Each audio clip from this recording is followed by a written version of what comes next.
many of these countries would give us a fairly good deal. Some of them might feel they didn't need to. There's a problem though, we don't have any trade negotiators. They're all fired in 1973. Of course, we can get some chaps out of retirement, get consultants, get some foreigners to help, but it wouldn't be that easy.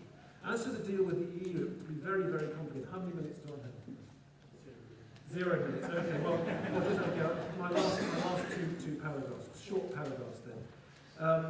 If we do leave the EU, there's two-stage negotiation under Article 50.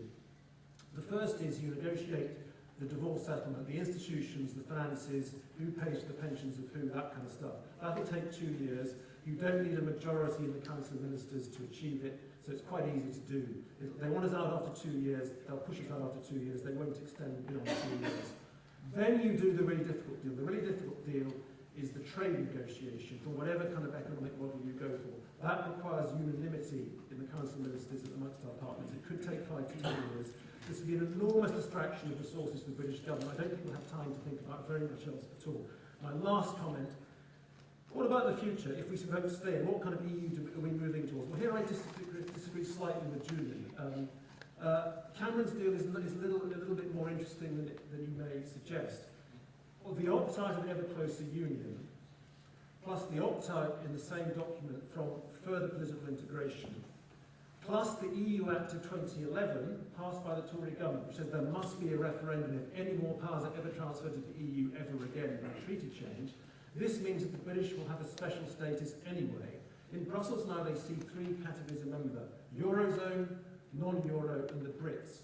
And the longer we stay in, the more our status will become special. So if you really think the British should have a special, rather unusual status, then I'd say vote Remain, stay in the EU, but have a special status. And the real point is you need a seat at the top table. Whether we're in the EU or not, whatever the EU does will affect us. And again, like Julian said, we're going to be quite influential if we're outside. I disagree. I think if we're outside, we're not in the room, we're not in the European Council, we're not in the European Parliament, we're not in the European Commission, we're not in the Council of Ministers. If we want influence, we have to be in there at the top table, helping to shape the way the EU develops. If we're not there to develop in ways, we won't be able to stop it. Thank you.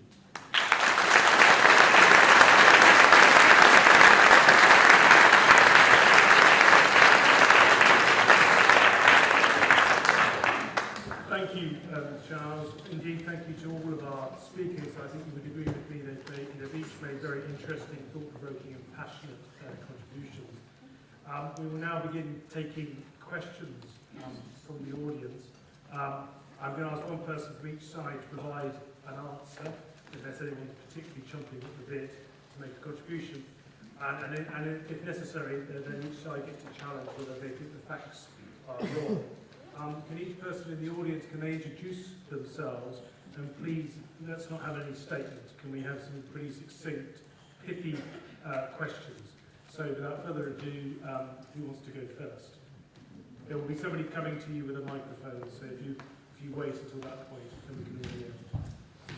And can you wave a bit, because the lights make it difficult. Right? There you go, yes. Hi, it's Stephen Williams. We're just listening to the talks there. We've actually had 2 conflicting statements from the team there. One saying that the amount of legislation is 60%, and one person saying that it is 15%. Already, you know, what is the truth? We've got 2 people on your panels there. Can somebody please tell me which one is true? Shall those 2 people speak? Shall we go? Was it you, Anne, I think? Yeah. Well, this is the House of Commons paper dated 10th of June of last year, and there may well have been other papers, but and it sets out the amount of legislation that's linked to the EU since we began, and Charles is right with his figures. If you look at the average since we began in '93, according to this paper, it says the average of acts and statutory instruments, I'm reading, is 13.2% from over that whole period. But that doesn't include the regulations. And it's the regulations that bump it up. But I looked at the last few years, because it's very obvious when you go through this, anyone can have this after the debate, that the number of acts linked to EU obligations has gone up in the last few years. And if you look over the last 3 years, there's an average of 44% of our acts of Parliament linked to EU obligations and 12% of our statutory instruments. But then if you add in the regulations, some people say it's way more than 60%. I was on a panel with Gerald Lyons the other day, and he said 64%. But I say 60% because that's more conservative. Charles.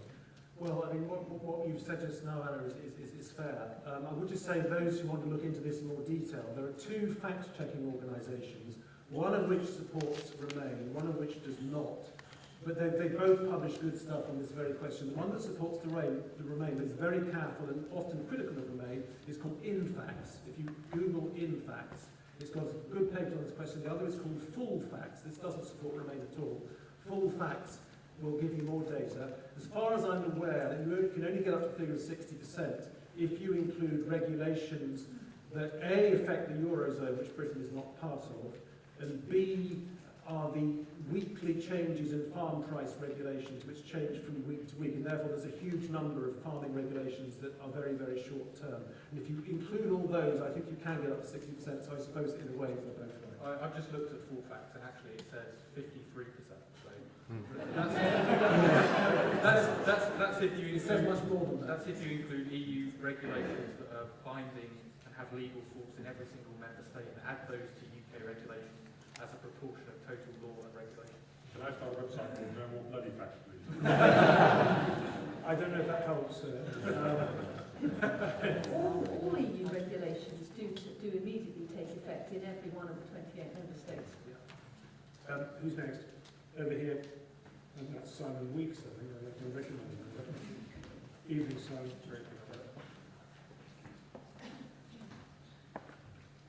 Thank you. Good evening, Simon Weeks. My question relates to business. I think most people in the audience would probably agree that if business is doing well in this country, the country does well as well. So my question is more specific.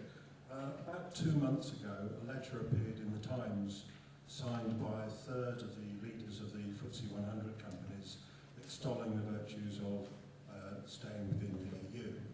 A couple of days later, I was having a discussion with a senior member of the Cabinet, and he drew this to my attention. And I somewhat, I think, flummoxed him when I said, well, if it's so good, why wasn't it signed by 100% of them rather than a third? I'd be very interested to know what the panel thinks of the business position. We heard from one of the speakers that a large number of businesses in this country don't export to Europe, but they're bound by the regulations. So I'm very interested to hear people's specific view of the decision in or out and what that will have in terms of business confidence. Was that right? Well, I think this is one of those things where evidently companies that are doing well and are very successful at the moment probably don't like much change to the status quo, and I think that's as true of business as it is people in top international institutions as well. And of course, one of the things that you want to do straight after a Brexit vote is take policy steps to assure that the broad business environment remains robust. But government policy should never be set according to the interests or will of particular businesses. It should be to set a framework generally such that you can have a healthy, dynamic, growing economy. And I have no doubt that certain businesses, particularly big businesses who operate across all 28 member states and have probably taken a lot of time to contribute to the process of developing EU regulation, feel that they've invested in that and want the status quo. But as I say, that shouldn't be the concern of government. The concern of government should be to set the broad framework such that the economy can do well. And I think if you look around the world, as I said in my speech, being an EU member appears to be neither necessary, the US is a very successful economy, nor sufficient. Greece and Spain are very unsuccessful economies. EU membership doesn't appear necessary or sufficient for a prosperous, dynamic, growing economy. So yes, businesses should feel free to make their opinions known. Many have suggested they prefer to remain. Quite a large minority have said that they they'd like to leave. But ultimately, this has to be a decision for the British people, and then government set policy accordingly. Okay, well, I mean, you're right. It's interesting that I think only 38% of the top companies signed that letter. I mean, since then, more have come out for in with a bit of delay. But I agree, there's quite a lot not coming out for in. I mean, I do talk to some of these companies, and I think actually nearly all the top companies are for in. And why don't they come out? Well, I'll tell you why they don't come out. They're scared. They're scared of social media. They know what happened to Sainsbury's. Sainsbury's supermarket got picked on by UKIP because UKIP wrongly thought that Sainsbury's was funding the In campaign. In fact, it's Lord Sainsbury's, nothing to do with J Sainsbury's. But they were boycotted on the social media. So I talked to companies who were really quite worried about getting attacks on them. They're worried about customers, non-executive directors, their workforce, and not getting annoyed. And I've talked to Jaguar Land Rover, which is a big car company that has not come out for Remain. They tell me they'd be horrified if we left the EU because the EU is half their market. But they have to come out because their workforce in the West Midlands is really Eurosceptic and they don't want to have the hassle of annoying their workforce. As for small companies, it is true that a lot of them don't export to the EU, but they probably do indirectly without knowing it because they're part of supply chains. That means they would have to conform to EU standards anyway because they supply components to Jaguar Land Rover who do export to the EU. And the Federation of Small Businesses does say that a small majority of small businesses it is surveyed are in favour of actually staying in the EU, though a lesser proportion, of course, than big businesses. Yeah, I just want to say anecdotally that I stood in the general election last year in Erith and Thamesmead, and I didn't meet a single business during the general election campaign. And these are small businesses, these are sort of car mechanics and shops and newsagents. And I didn't meet a single one who was in favour of staying in the European Union. And newsagents in particular talked about the tobacco products directive. Now, I don't have any particular knowledge of that myself, but they cited that as an example. And I spoke a few weeks ago at the London Excel business exhibition. I was talking more about the law and the process, but businessmen were speaking, and I was very, very struck by the fact that the businesses who trade only in this country wanted to come out of the European Union. But it seems to be the very big businesses, the banks, who have offices all over the world, who seem to be keen. But I'm more interested in the 94% or 95% of British businesses than just that small 6%. Julian. Yeah, I mean, whatever you think is the percentage of trade that Britain has with the EU, the simple fact is that the rest of the EU is a vital economic interest of the United Kingdom. And what's the strategic question here? We need the Eurozone in particular to return to growth. And that growth will affect all companies in this country in some way. And having the UK inside the EU as this inevitable reform process starts. You know, a lot of my time in Italy and Southern Europe, they know that they cannot stay where they are. They know that there are going to have to be reforms to make them more competitive. And when you speak to German colleagues, they're desperate that we stay in to help overcome protectionist elements within the EU. So it's a vital British interest that we get growth moving again on the continent. Like it or not, whether we're in or